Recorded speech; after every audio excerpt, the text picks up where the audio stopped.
WhatsApp guys welcome to our YouTube channel and a new video. तो भाई आज हम एक स्टॉक लेके आए हैं, बहुत ही बढ़िया लगती है मुझे कंपनी हमेशा से, और मैं इसको हमेशा खरीदता हूँ। मैंने इसमें ठीक ठाक सा काफ़ी बार स्विंग ट्रेड किया है और मैं कई बार इसमें पैसा कमा के निकला हूँ। और मेरे पास हर बार में ये इसमें मौका मिलता है खरीदने का, और फिर मैं खरीदता हूँ, उसे बेच देता हूँ और मेरे पास से पूरी होल्डिंग इसकी चली जाती है, खत्म हो जाती है। मैंने इसको देखा, ज़्यादातर ये भागता अच्छा खासा स्टॉक है, पर उसमें देखता हूँ मैं कि ज़्यादातर ये ऊपर नीचे होके बहुत अच्छे मौके देता है। जब भी निफ्टी गिरता है तो ये अच्छा खासा गिरता है, क्योंकि इसका निफ्टी में वेटेज बहुत ही मोटा है। और देखा जाए तो एक तरीके से निफ्टी को चलाने वाला ये स्टॉक है, तो निफ्टी में वेटेज इसका बहुत मोटा है। अगर आप इसमें इन्वेस्ट कर सकते हैं, अगर इसको राइट वैल्यूएशन पे पकड़ सकते हैं, अगर गिरावट के टाइम पे पकड़ सकते हैं, तो आपको ये आगे की जो अपसाइड है वो बहुत ही सही दे देगा। तो मैं अक्सर क्या करता हूँ, उसमें जब जब मार्केट में गिरावट आती है तो मैं इसमें अपनी पोजीशन बनाता हूँ ठीक ठाक। ये ऐसे स्टॉक हैं जो कि बहुत ही अप्रूवन है, और उन्होंने अपना पूरा इनका जो बैक रिकॉर्ड है बहुत ही बढ़िया है। अगर आप देखोगे, अगर आप कंपनी में जाओगे कभी, तो आपको पता चलेगा इस बारे में भी, क्योंकि मेरे बहुत सारे दोस्त हैं जो इस कंपनी में काम करते हैं, मैं उनसे ही बात करते हैं तो वो कहते हैं भाई हमारी कंपनी ने ले रखी है। पर अब आप ये समझो कि जिस कंपनी ने आपकी ले रखी है जिस कंपनी में, तो वो कंपनी ग्रोथ के बहुत ज़्यादा ग्रोथ ओरिएंटेड है, और वो कैपिटल स्टार्टने के लिए बहुत ही बढ़िया वो कंपनी है। आपको ज़रूर उसमें स्टॉक में इन्वेस्ट करना चाहिए अगर आप इन्वेस्टर हैं तो।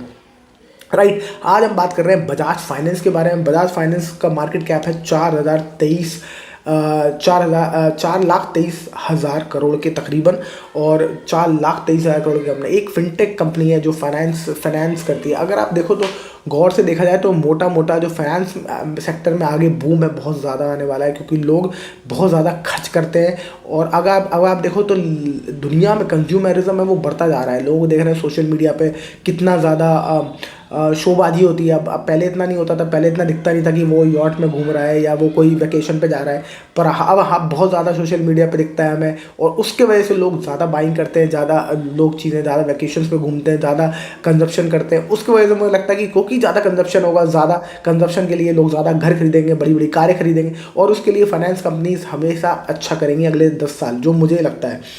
और जब तक ये और बजाज फाइनेंस जो है वो मार्केट लीडर है देखा जाए तो फाइनेंसिंग सेक्टर में। और आप देखो तो निफ्टी का भी एक बहुत ही मोटा वेटेज बजाज फाइनेंस के पास है। अगर बजाज फाइनेंस गिरता है तो निफ्टी भी ज़्यादातर गिरता है, बजाज फाइनेंस भागता है तो निफ्टी भी भागता है।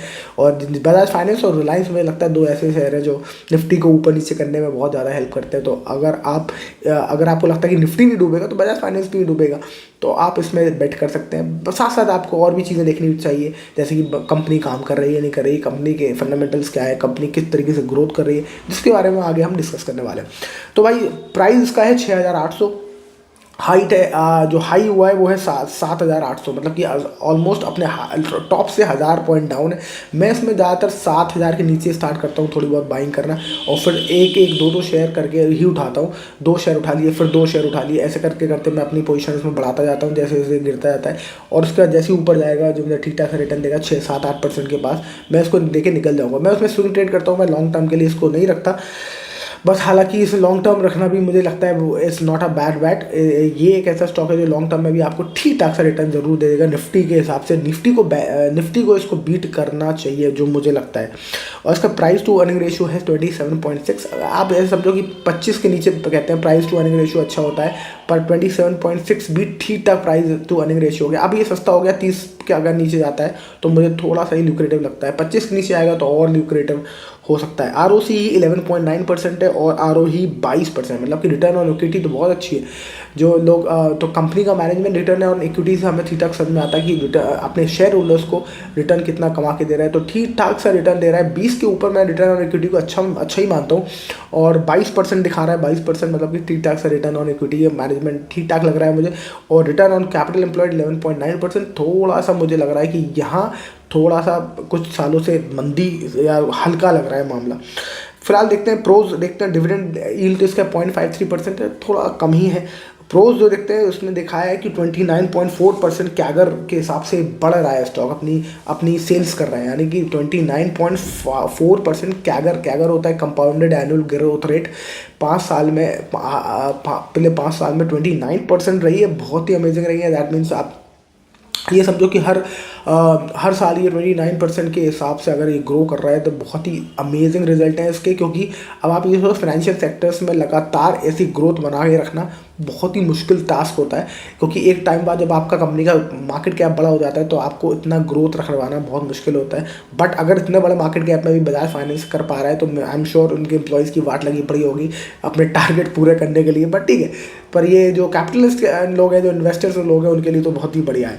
कॉन्स जो है देखा जाए तो बस 4.88 टाइम्स इस बुक वैल्यू है, थोड़ा सा अभी भी महंगा दिखता है और थोड़ा सा महंगा दिखता है बस, और बाकी तो सही है। तो मुझे लगता है कि मुझे तो ठीक ठाक लगता है 7,000 से नीचे नीचे, और हम थोड़ा बहुत मैं ऑलरेडी बाइंग कर चुका हूँ उसमें, और थोड़ी बहुत और बाइंग इसमें करता जाऊँगा जब जब नीचे जाएगा।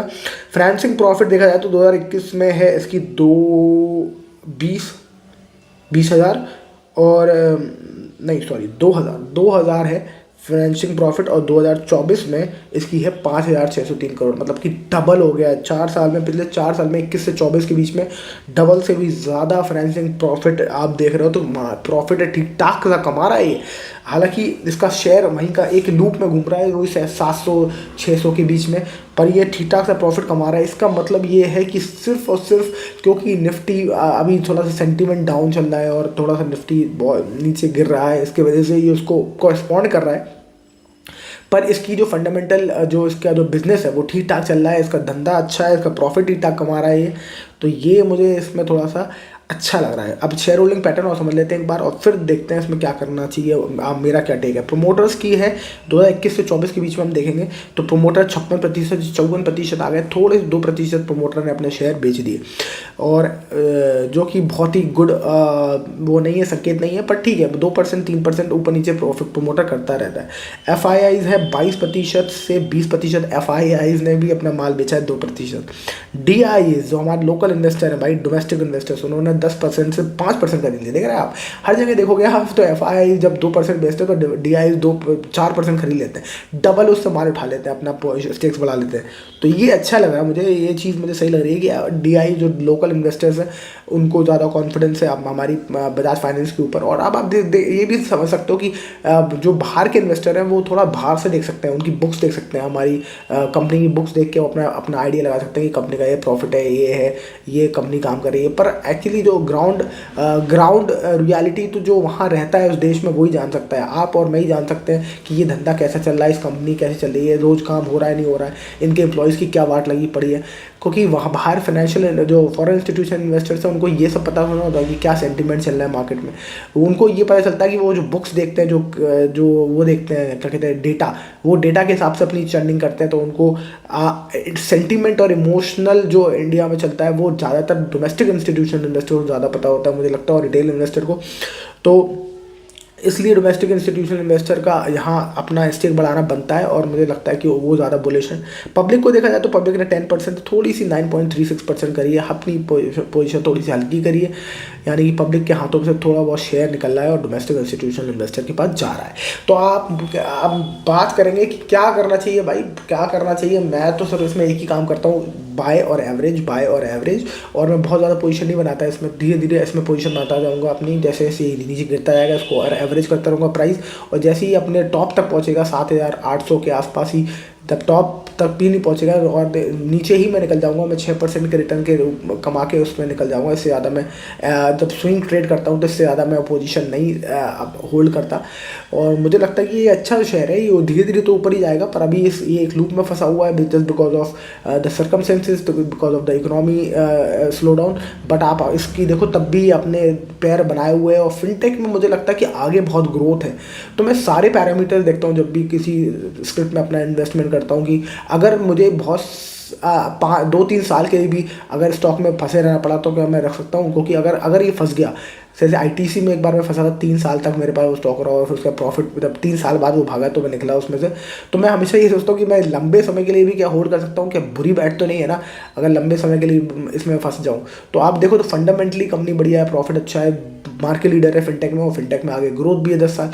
तो अब आप उस हिसाब से भी इसमें इन्वेस्टमेंट कर सकते हो कि अगर मैं 2-3 साल अगर नहीं भी गया तो मुझे कोई फ़र्क नहीं पड़ेगा, और तब भी मैं इसमें कॉन्फिडेंस के साथ होल्ड कर पाऊंगा, तभी आप इसमें पोजीशन बनाएं। वैसे मुझे लगता है कि जैसी थोड़ी सी रिवाइवल आएगी इसमें दोबारा ये स्विंग आएगा और मैं इसमें थोड़ा बहुत रिटर्न लेके निकल जाऊँगा।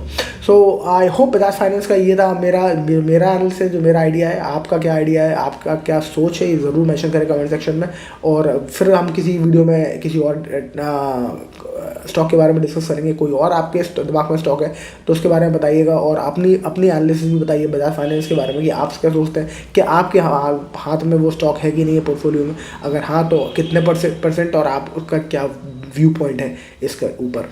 सो that's it for this video. I hope you like the video. If yes, like, share, subscribe, and I will see you in the next video. Thank you so much for watching. Bye bye.